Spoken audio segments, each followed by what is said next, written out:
obboleettiin Saidoo waan isheen jette dhageessanitti har'a Sumayyaadhaan jechuudha. Sumayyaatti aarteetti akka duraanii miti jechuudha. Sumayyaadhaanii Saidooni haqqii qabaa, haqqii abbummaa qabaa ijoollee isaarraayyuu. Kanammoo arguu qabaa. Yeroo darbe waadaa galteetta. Amma immoo waadaa sana raawwachuudhaaf deeme. Nuniyyuu isanni deeme yaaddoo meeqa keessa gallee du'aa goonee fi maa gochuun hin danda'amu jennee dhiisne. Ati immoo amma waan biraa haasa'aa jirta. Saidoon maaliif qaamaan deeme jettee? Erguu qabaa asumattuu hin qoratamaa maali jettee turte ati. Garuu namni jette namaan shunkurtii quncisan ture dhugaa. Shunkurtiitu akkasuma godha. Argitan shunkurtii baay'ee quncise. Inna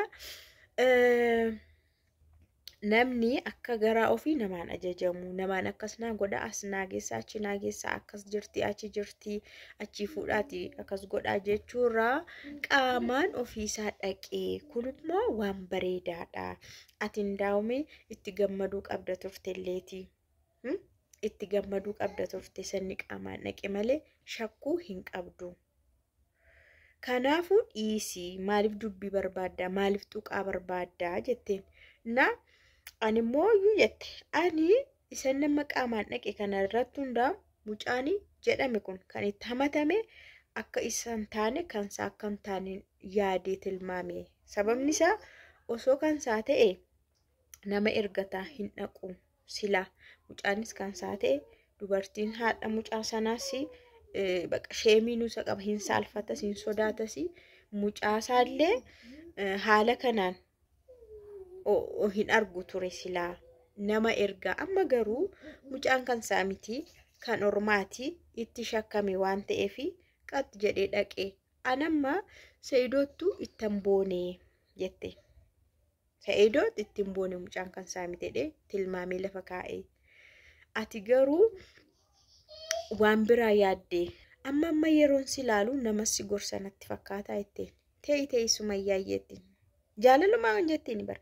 Amma yeroo yaadu namatu si gorsa natti fakkaata. Gorsa badaa. Gorsa qajeelaa hin taane akkati gaarii sitti fakkeessanii akkati hin milkoofne nama sitti inaafaa si gorsutu si faana jira natti fakkaataa jetteen. Kanaafuu Sumayyaa dhiisii.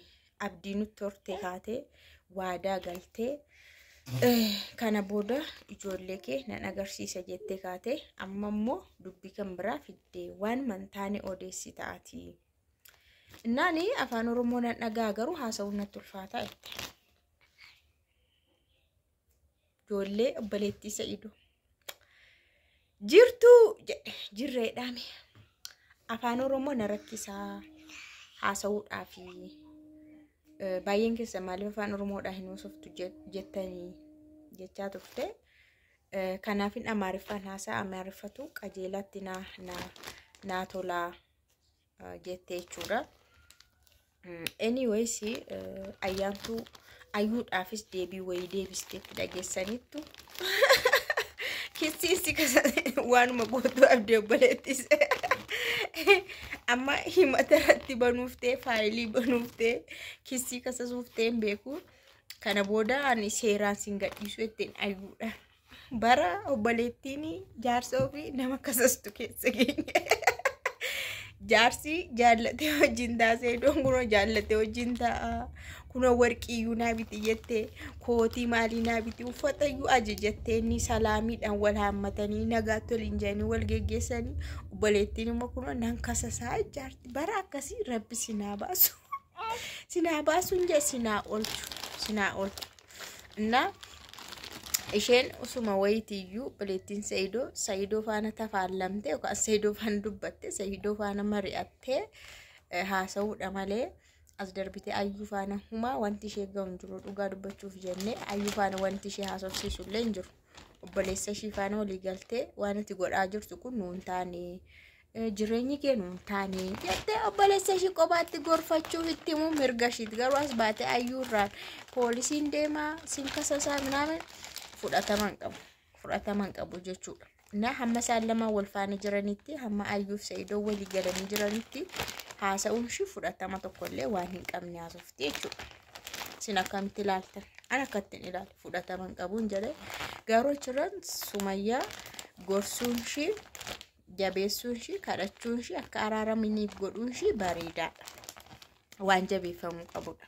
Garuu har'a ani baay'een aaraa ittiin ati waadaa galte sana yoo diigde baay'ee tokko si xaara hojii keetti naman dhageeyyin siin jedheera namoota garaagaraa si gorsa siinii waan hin taane si gorsu gorsa qajeelaa toon taane akkati milkoofne jireenya keetti inaafa nama kan kee fakkaatu nama si yaadu fakkaatu garuu nama sitti inaafutu si gorsa akkas jedhi akkas ta'ii akkanatti deebisii mee akkana hojjedhu kan siin jedhu wayimma qabda obbukkeedhaayyuu garuu namni sun si fayyadaan jiru si miidhaa jira jette dhugaa. Beebii namni jiraachuu danda'a. Namni ishee jabeessu, ishee gorsu tokko jiraachuu danda'a. Isaan keessaa tokko immoo Salaam nuun hin beekna. Tokko Salaamiin hin beekna. Inni kan biraa immoo Umarillee waan gorsu miti hin gorsa. Hin gorsu inni akkanumatti hin gargaara. Waan tokko gargaara malee Umar hin gorsu. Inna boleettiin Saidoo keessan akkatti Jarmanirraa riippoortii diippoortii nu godhaarti jechuudha. Kan riippoortii goote kan diippoortii godhaarti isiniin jedha. Anyways Sumayyaanii osoo si dhageessee gorsa kee fudhatte xuruudha. Akka Saidoon araaramu Saidoo faana araaraman hin taasisama. Kan ayyuu garuu kan murteessu Saidoodha.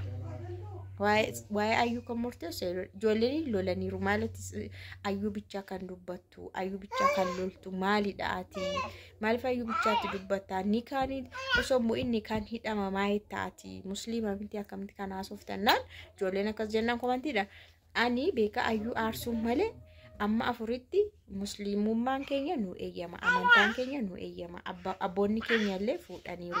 Amma afuritti nikaan hin hidhama rakkoon ani garuu ayyuma aarsuufanii nikaanii yoon bu'e malee jedhee waan hunda ishee aarsuufan jedhee jette viidiyoo eengadda isa haasofte sanarratti. Na afaan Oromoo immoo hin beeku caccabseen haasaa afaan Oromoodhaan haasa'ii jedhu natti fakkaata ijoolleen jala deemanii ati maa afaan Oromoodhaan hin haasoftu ati kunoo isheenarraa afaan Oromoo ageessa miti rakkatti haasoftu. Waanuma baay'ee nama yaachisa garuu garaan keenya kun kan shan ta'ee dhufu afaan kottaafu jedhe. Na akkas fakkaata isiniin jedha kabajamtoota hordoftoota keenya. Anyways waaqni isaanii na araarsu dhuguma Saidoon haqqii ijoollee haqqii abbaa qaba haqqii abbummaa qaba abbaa fi ijoolleen adda bahuun kun waaqni isin eeyyamu hin ta'us cubbuudhas ijoolleen abbaa isaanii hin barbaadu ijoolleen abbaa isaanii hin barbaadu